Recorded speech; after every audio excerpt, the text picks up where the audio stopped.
Good early afternoon. We are live. I'm just happy to be live. Live. I'm Andy Andrews and glad to be here with you today. You've joined us on the Blue Plate Special.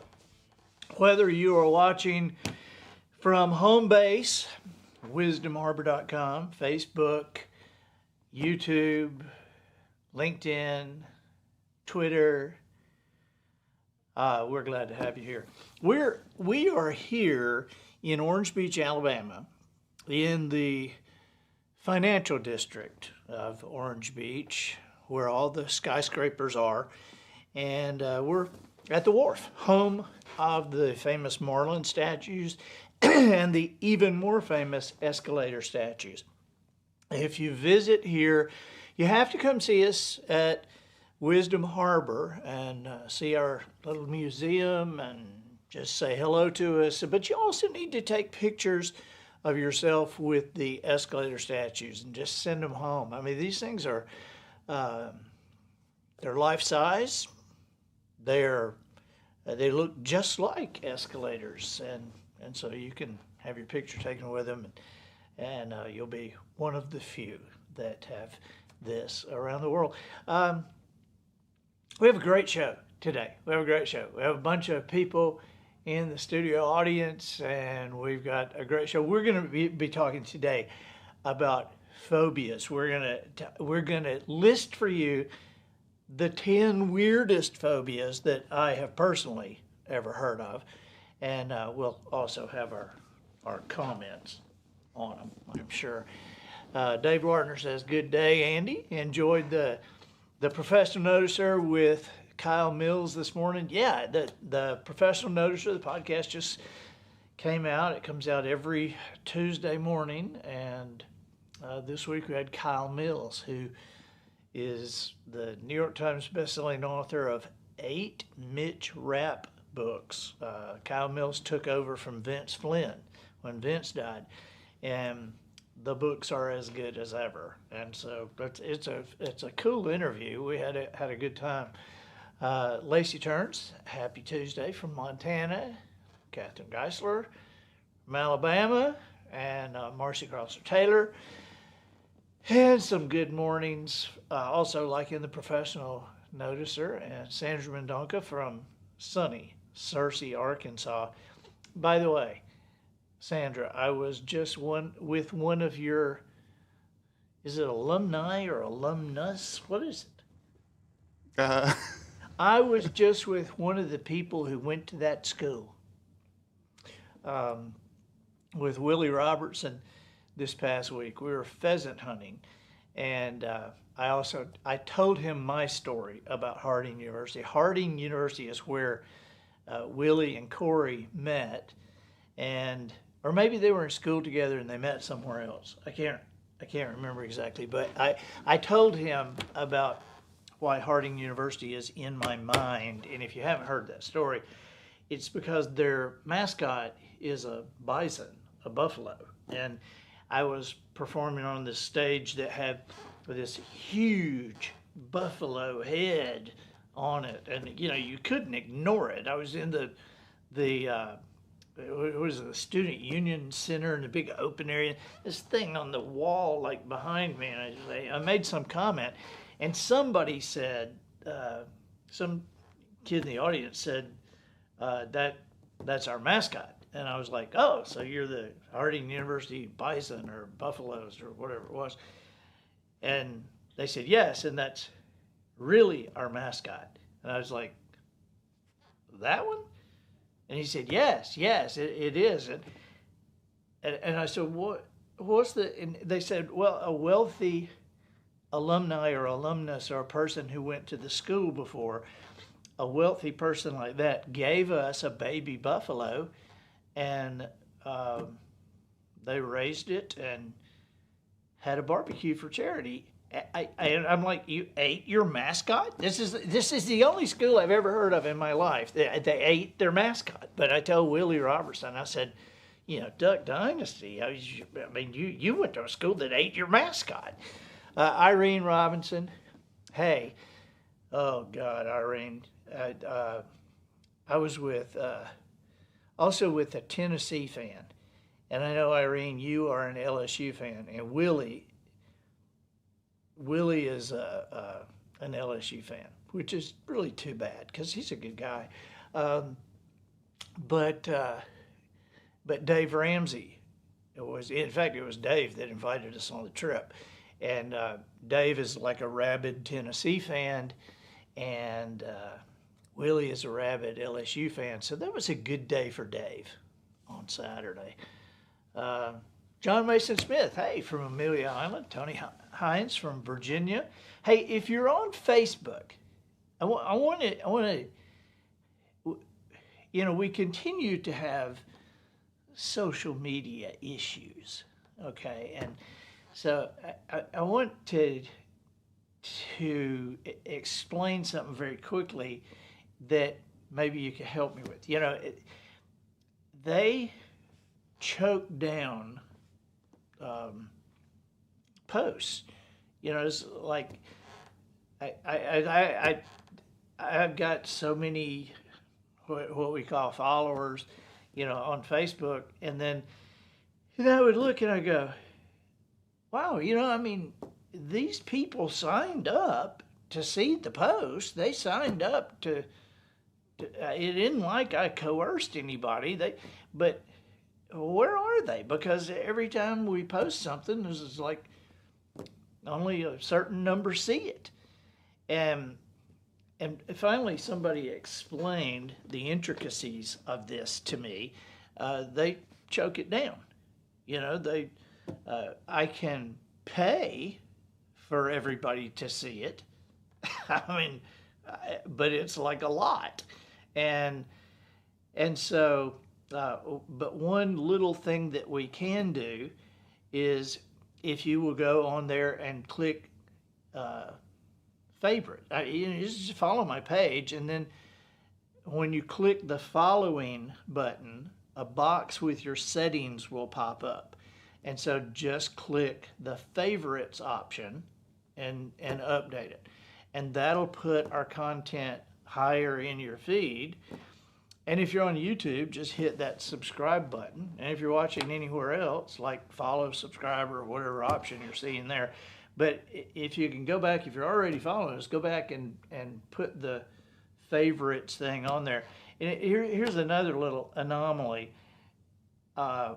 Years ago, when we started Facebook, I just thought, okay, Facebook's Facebook. And so I had a Facebook page. And then when I got around 5,000 people, I found that 5,000 is the limit for a personal account. And so we had to do an author account or whatever. But, which is like, I don't understand the difference. However, when I was talking to the social media people yesterday and I said, hey, just, make sure that when we post something, it goes not only on my public account, but on my personal account. And they said, well, we can't. And why can't they, Matt? The personal one is like private, and then but the page is public, and so they're just two separate things. And so, but why can't they just post it on both of them? I guess just because if it gets posted to the private one, and that's only for your friends, then if they share it and someone else clicks on it, the person who's not your friend can't see it. And so it's just better to do the public one only. Yeah, so basically, now the 5,000 people that are my closest friends cannot see anything at all. So if you wondered where I have disappeared to on Facebook, just click favorites and maybe that'll help. Hey, in the studio today we have Ken and Judy from Boonesville, Indiana. Where are you guys? Hey, Boonesville. Suzanne and Patrick Snipes from Memphis. Hey. My son, Austin, lives in Memphis. So just tell him hey. When you run into him, and I know y'all run into each other all the time. It's only 20 million people. Jane Battle from Memphis, if you would say hi to Austin too. Susie Andrews from Memphis, you have the same last name, you could be a sister. Harrison and Jimmy McGowan from Philadelphia, Mississippi. Where are you guys? Hey, how are y'all doing? You go to the Neshoba County Fair? You know, my wife is from DeKalb, which is like the land time forgot. It's like the sign at the town says, "Welcome to DeKalb. Set your watch back 50 years." You know? But Philadelphia is a very cool place. Neshoba County Fair is very cool. Christian or Christina Bishop from Bailey. Is that you? All right, bud. So you're Christian. You're Christian, right? You're not Christina. No, you're Christian. All right. Mary Alive and Jack Harrison from Philadelphia. Is Alive? Sorry, typo. Alice. Mary Alice. Mary Alice. She's like Mary Alive. I get given a sheet right as the show's starting, and it's just like, here, type all these in real quick. And well, you'll always be Mary Alive to me. Okay. Glad you guys are here. Honor Kate from, hey, how are you doing? From Philadelphia, too. And DJ Smith. Where's DJ? Hey, buddy. How are you? So glad you guys are here. DJ and Kathy Smith from Nashville, from Nashburg.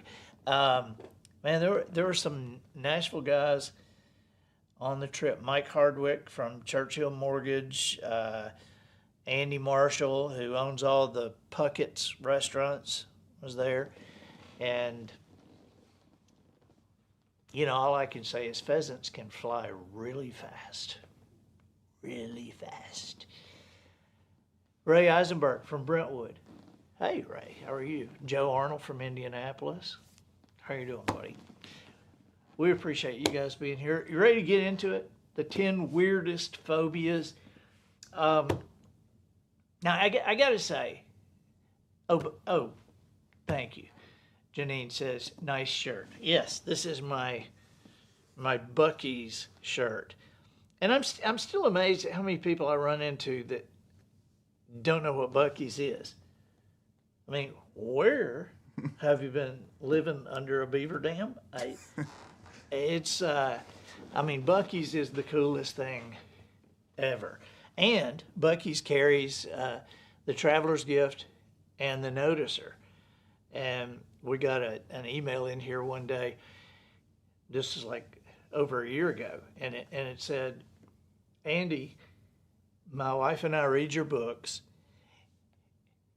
and we own a couple of convenience stores, and we think that your books would be good in our convenience stores. Ask Jones and see what he says. And it was signed Beaver. And I asked, I said, who is this? Beaver, who owns a couple of convenience stores? Who is this? He said, look at the email. And it was like, oh, is this the Beaver? Is this the guy? Yeah, it is. And so, anyway, they have become buddies of ours, and he has 2 teeth. No, not really. I'm just kidding. I'm kidding.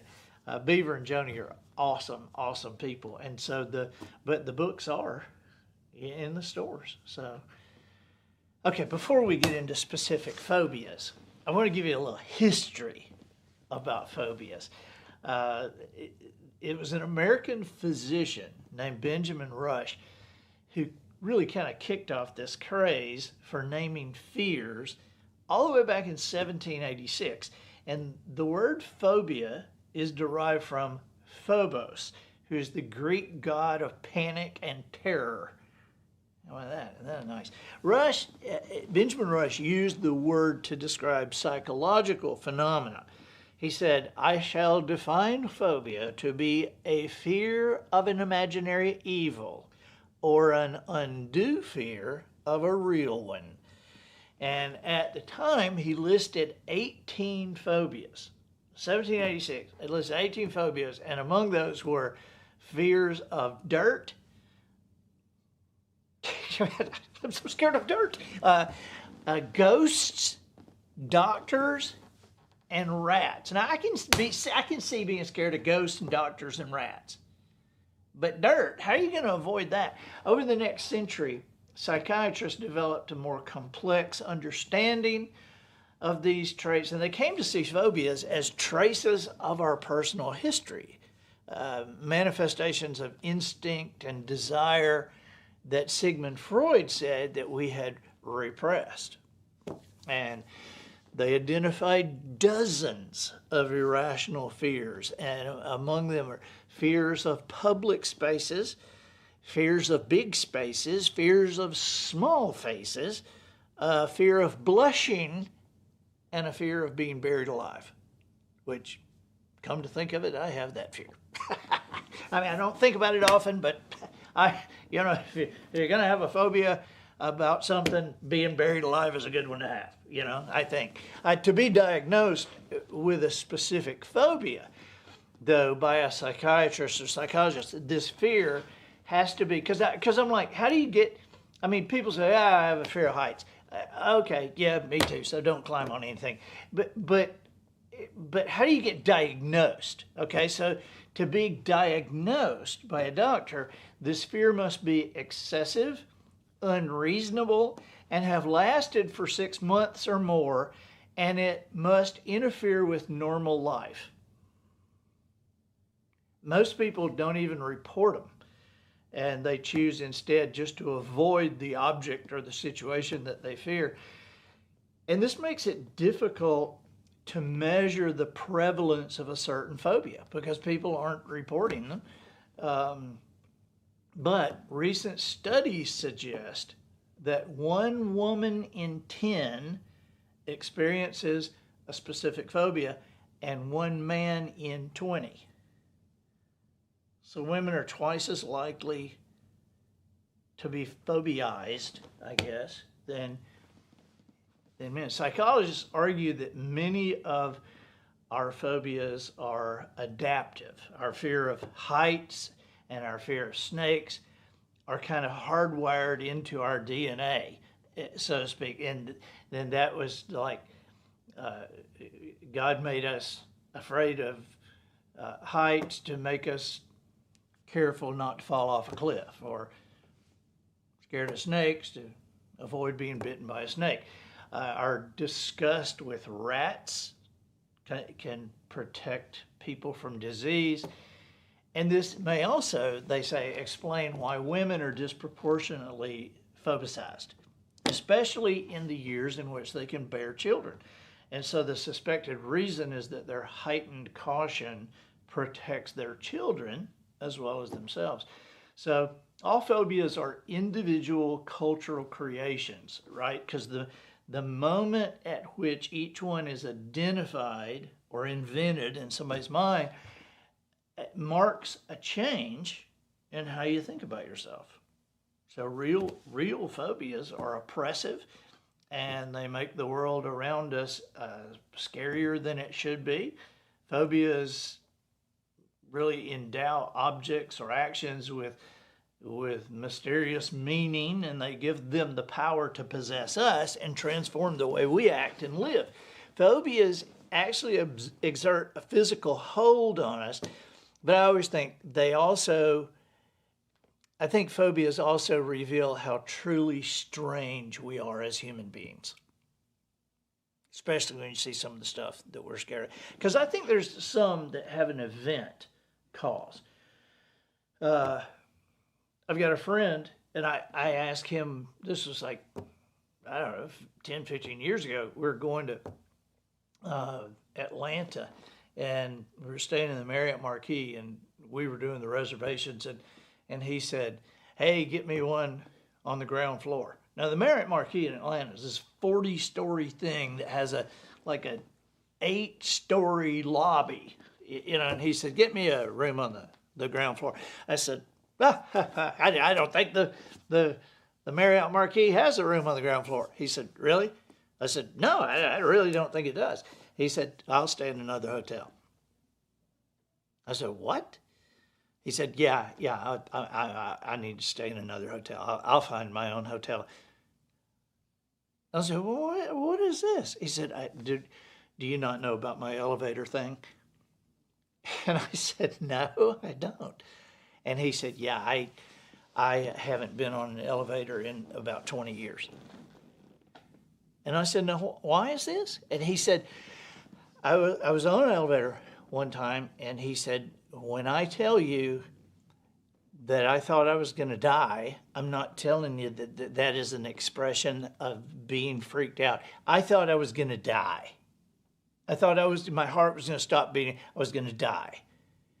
And he said, I could not wait for that door to open. He said, I was sweating, trembling, about to pass out. And he said, it opened and I got out. I was on the wrong floor, but I got out. And I stood there, closed behind me, and he said, I thought, what was that? And he realized that in Vietnam, he had been a tunnel rat. He was the smallest guy in his platoon, and he was the guy they would send down with a flashlight and a pistol to check out those tunnels. And he said, one day I was down there and I heard somebody coming from the other way, and I tried to turn around and I got stuck in the tunnel. And he said, I could hear them coming. And he said, I just knew they were going to stab me from the back or shoot me. And he said, I got unloosed, and he said, I got out of the ground and I told my lieutenant, he said, you can shoot me if you want to, but I'm never going down in there again. And he said, and I didn't. And he said, and then 15 years after I got back from Vietnam, I was in the elevator one day and there it was. And he said, so I just don't go in elevators. I need a first floor room. It's like, okay, all right. And you know, I think about that, and I think, that's unfortunate. It's odd, but it's not really weird, because you could kind of see the cause there, all right? But these are kind of weird, even though some of them you've heard. The first weird, in no particular order, okay, the first weird one is a fear of clowns. Now, this is one that a ton of people have. I actually know a couple of people that have a fear of clowns, and they are not kidding.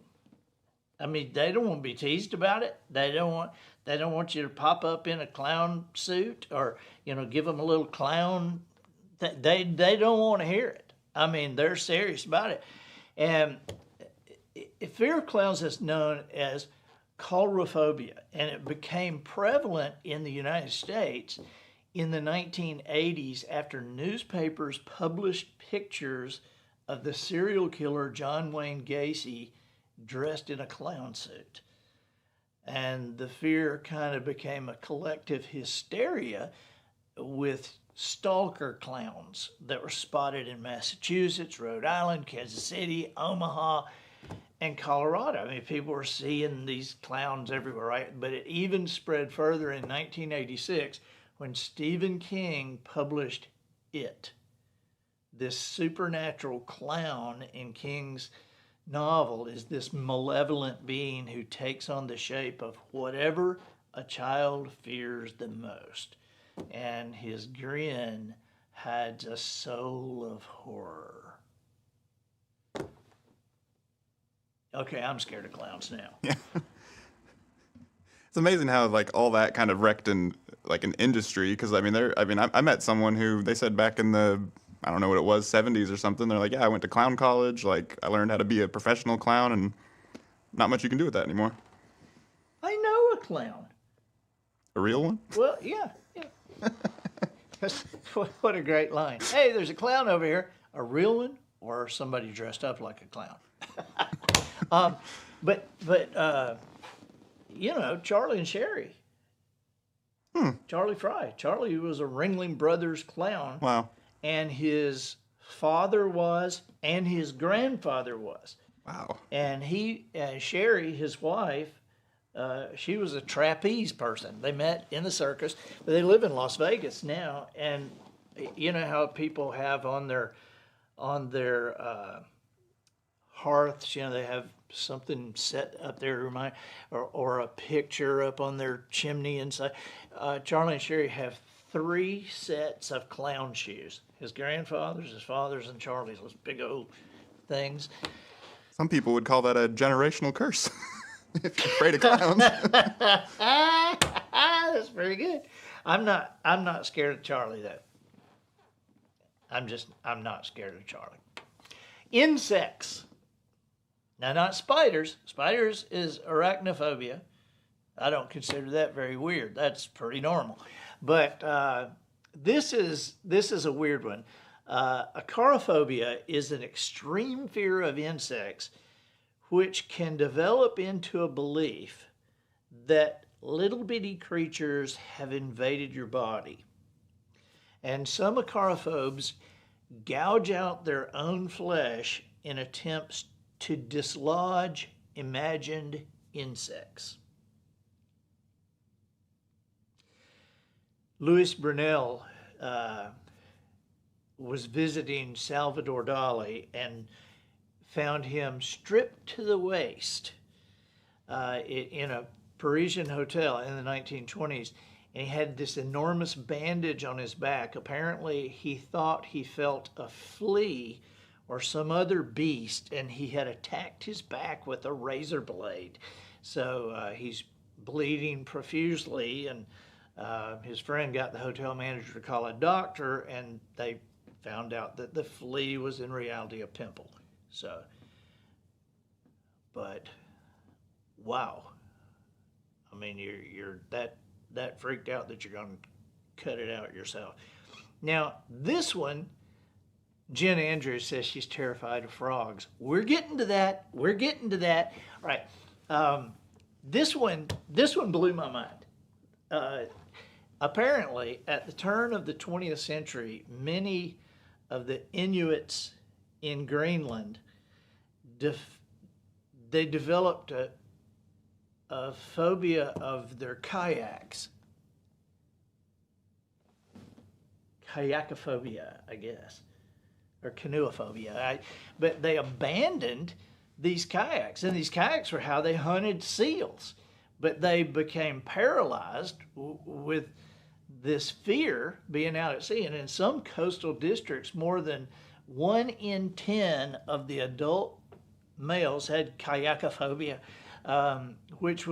This is like a serious deal in this village that since the decline of whaling, they had become dependent on seal hunting. And so some people have speculated that the phenomenon was a form of agoraphobia, but others say that it stemmed from sensory deprivation or a loss of orientation out on the Atlantic, this featureless landscape. And these are people that are trying to explain it. But the Inuit had their own explanation. According to them, kayakophobia was caused by Tupilak, a monster who was sent to kill a hunter by a jealous rival. And doctors interpreted kayakophobia as an individual pathology, but Greenlanders, they thought it emanated from like social tensions and people sicking Tupilak on them, and so this trouble expressed by a phobia was not even personal; it was kind of communal. So I tend to believe that. I don't think that it had to do with loneliness on the Atlantic. Mm-hmm. I think it was really a monster. I go with the monster. Okay, here you go, Jen Andrews. Frogs. Some of us are horrified by a frog's gleaming eyes. And think about this, Jen. A frog's gleaming eyes and skin and that pulsing sac in its throat. Has webbed feet and this perfect stillness. And then leaping out at you. This aversion that you have, Jen. Here, I do it like a psychology. Jen, this aversion that you have to frogs is called Frogophobia. No, it's not really. It's called Bactrocophobia. And in the early 1980s, I was trying to get, like, what's an example? Okay, give me an example of somebody. In the early 80s, this young woman in Michigan was mowing the. I don't know why I think this is funny, but I don't write me letters for laughing when I say this. She was mowing the riverbank near her house when she suddenly saw chunks of frog coming out of the mower. And afterwards, she had nightmares about frogs, and she hated to hear them croaking by the river. Her horror at this pulped frog had her actually believing that, this pulped amphibian flesh seemed to like coalesce into this guilty dread that one night frogs might seek revenge. Jen Andrews says she dropped her phone. Well, don't drop it near the water. Okay. This is a good one. Phobia of the number 4. Have you guys ever heard of this? Anybody ever heard of the phobia of the number? Matt, have you heard of that? Never. Phorophobia, I think. It's actually tetraphobia, a fear of the number 4. But it's very common in East Asian countries because in several languages, among them Mandarin, Korean, and Japanese, the sound of the word 4 is very similar to the sound of the word death. So many buildings in Asia skip all floor and room numbers that include 4. 4, 14, 24, 34, 44. And some Hong Kong hotels jump from floor 39 to floor 50. They missed the 40s altogether. In Taiwan, South Korea, and China, the numbers of ships and aircraft do not end in a number 4. And a study published in the British Medical Journal in 2001 showed, now get this, this is bizarre. In 2001, the medical journal showed that Asian Americans were 13% more likely to die of heart failure on the 4th day of the month than on any other day. So that finding seems to confirm that phobias could be fatal. Jen Andrews, Ribbit. Okay, now, here, this is one that I've never even heard of this. And I sent to several of my buddies, I texted out, hey, today on the Blue Plate, today's topic is the 10 weirdest phobias. And almost immediately I get back from one of our friends, this is mine. And she said, and she sent this picture that had the name of it. And she said, this is mine. And I almost can't look at this picture to send it to you. You know what the fear is? Clusters of holes. So an aversion to clusters of holes or bumps was identified as a phobia in 2003 when an image of a seemingly maggot-infested female breast was circulated on the internet. Those who reacted most strongly learned they shared a horror of such patterns, and some created online discussion groups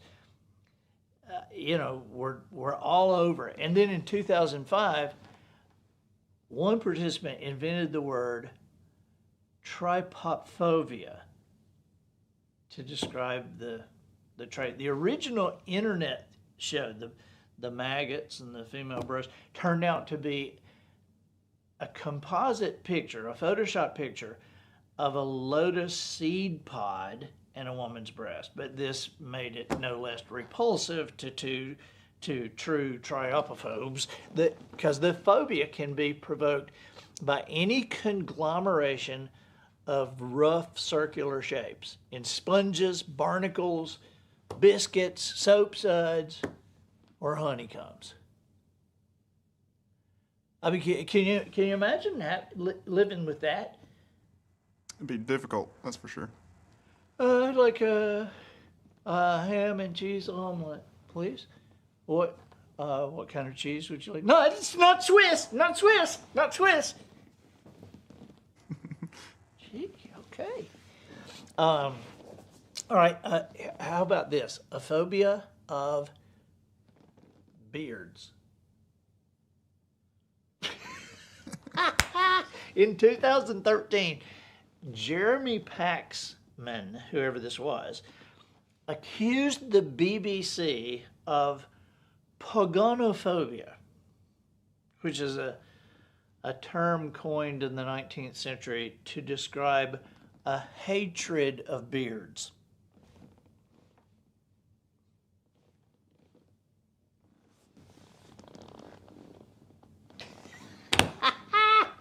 Don't mean to make you feel uncomfortable.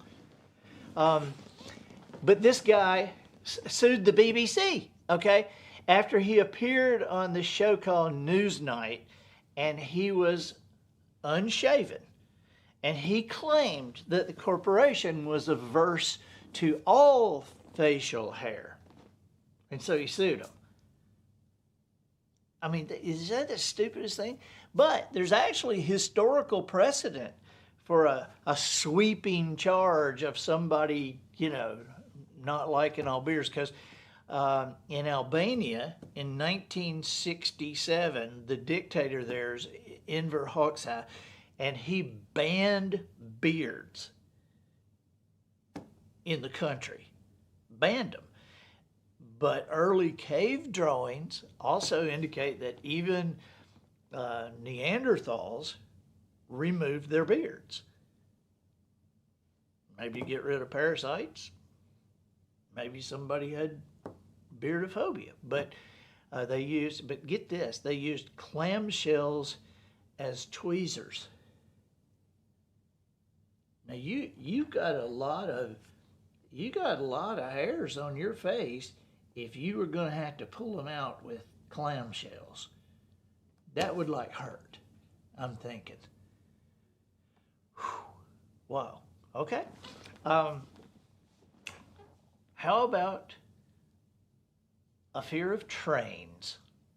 Now this one gets weird because Sigmund Freud is involved. Okay, that's why this one gets weird. But in 1879, the physician Johannes Rigler gave the name siderodromophobia to this new illness that was suffered by railway workers. And the word was a translation of the German iron road angst into the Greek sideros, iron, and dromos, track, and phobia, fear. So according to this guy, Rigler, the violent jolts of train travel could bring on physical and mental breakdown. Now, okay, that's weird enough, but this is where it gets really weird. Sigmund Freud had a railway phobia.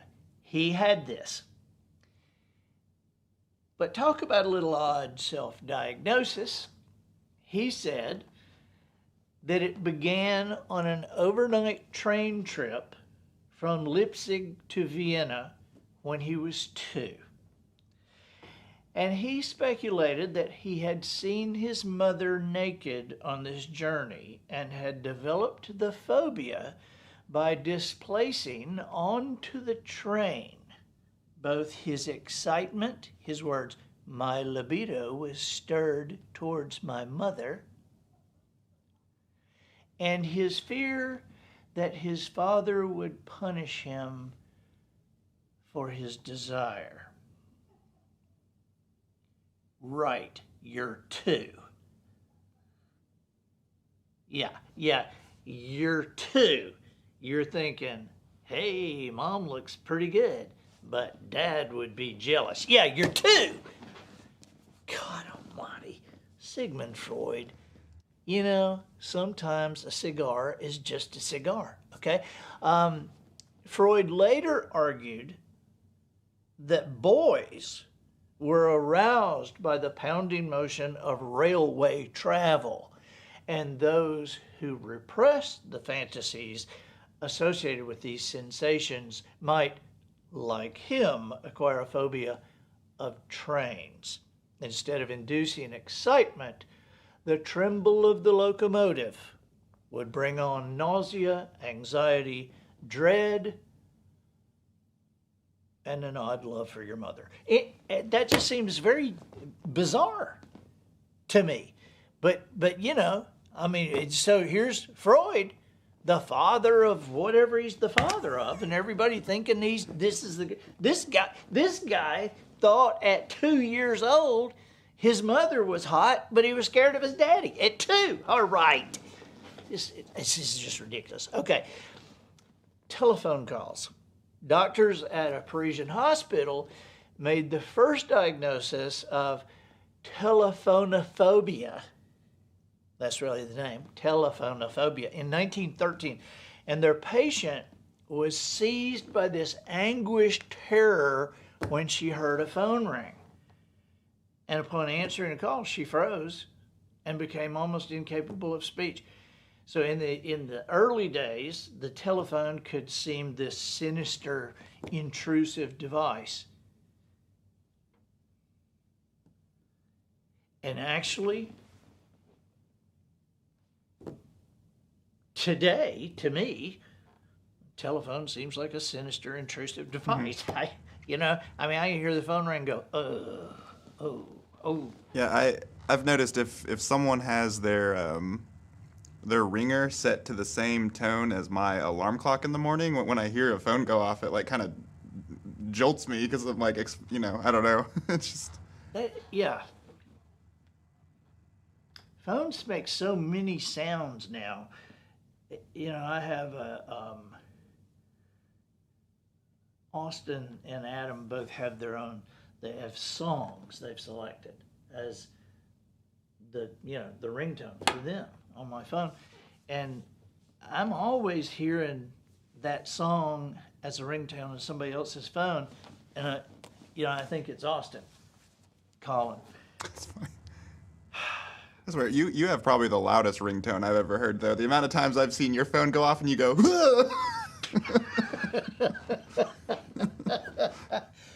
Well, that's true. That's true. But how many times my phone rings and people say, well, I called you, and I'm like, well, I didn't get it. And that's true, too. Well, there it is. And so that's why I have but that ESPN ringtone, it's like everything's quiet and then dun dun dun dun dun dun dun.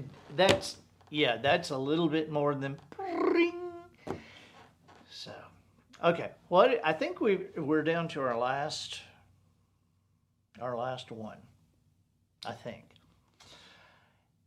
And our last one, maybe this is not the last one, but sleep. Maybe this is our last one. Sleep.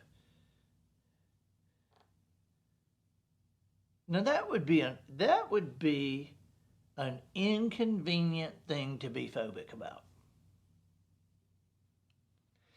But it's called hypnophobia. It's from the Greek hypnos, sleep. And it's a morbid fear of sleep. It's usually caused by a terror of dreams or nightmares. And the condition was identified in a medical dictionary in 1855, and it vividly dramatized itself, or it was vividly dramatized in Wes Craven's movie, A Nightmare on Elm Street, in 1984. And in this film, which I hesitate to even say this, because don't watch this movie. Do not watch this movie. I haven't seen this movie, and I'm not going to see this movie, because I mean, just think about this. So in this movie, teenagers are visited at night by this disfigured and insane child murderer who has the power to kill them as they sleep, as they dream. And the movie promotion that they used in 1980, whatever, was, whatever you do, don't fall asleep. Well, if you don't have the phobia, watching that movie would give it to you. Mm-hmm. Yeah, I have this odd thing. Matt's looking at me like, what now? Another odd thing? I sometimes have sleep paralysis. You ever heard of that? I have. Yeah. Adam does too. And we don't have it all the time, but if we get really, really tired, we can have this. This used to terrify me when I was a kid. And I was 30-something years old before I read about it in USA Today. But it's when you get really, really tired and your body falls to sleep, but your brain is still awake. And it is like every nightmare you ever had about being in a coma and being able to hear everybody but not move, because your body will stop functioning, and yet you're awake. And I mean, I can't tell you how many times when I was a kid, it used to terrify me. Now it just scares me to death. But I don't have it very often anymore, thank goodness. But Adam still has it occasionally. Adam works and he gets real tired. But it's like I'll be laying there going, am I awake? I think I'm awake. Let me count to 10. 1, 2, 3, 4, 5, 6, 7, 8, 9, 10. I'm awake. And I, laying next to Polly in bed, I was like screaming in my mind, Polly, wake me up. And here's the weird thing. It's like you push out of it. It's like, you just push out of this. And if you don't get up and grab a glass of water or something like this, you can out of it and get right back and go, oh crap. And one time, the worst time that I ever had this happen, I was on an airplane and I, just tired. But I went to sleep like this. Had my head down,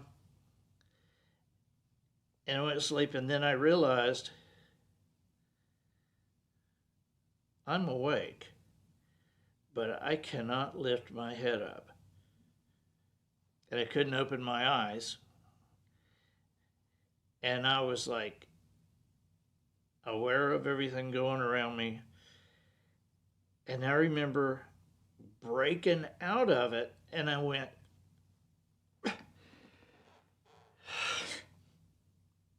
oh, damn it. It was awful. But has anybody in here ever had that? You have? Yeah. It's not terribly uncommon, so, you and me and Adam. Okay. Thursday, we will visit a few more phobias, but we're going to be specific Thursday about how certain people got these phobias. And I'm even going to tell you mine. I'll tell you what my phobia is. And it has nothing to do with me being 2 years old. Nothing. So thank you for joining us today. If you have not joined wisdomharbor.com, Thursday's Blue Plate specials are only on wisdomharbor.com. And there's no excuse for you not to join wisdomharbor.com, because it's like $2.99 a month, $2.99 a month. But you can get a year thing for an individual at $27 and something, and an entire family subscription for up to 8 devices for $50 something. And so this wisdomharbor.com has so much stuff on it. There's so many docs. There's guitar lessons. There's a musician's doc, a writer's doc, a bet you didn't know doc, just for fun doc, an audiobook doc. I mean, this is very cool, and all the content is delivered by Grammy winners and comedians and CEOs and master chefs, and it's a lot of fun, and you will love it. So join today, wisdomharbor.com, and Thursday, I'll tell you my phobia. All right?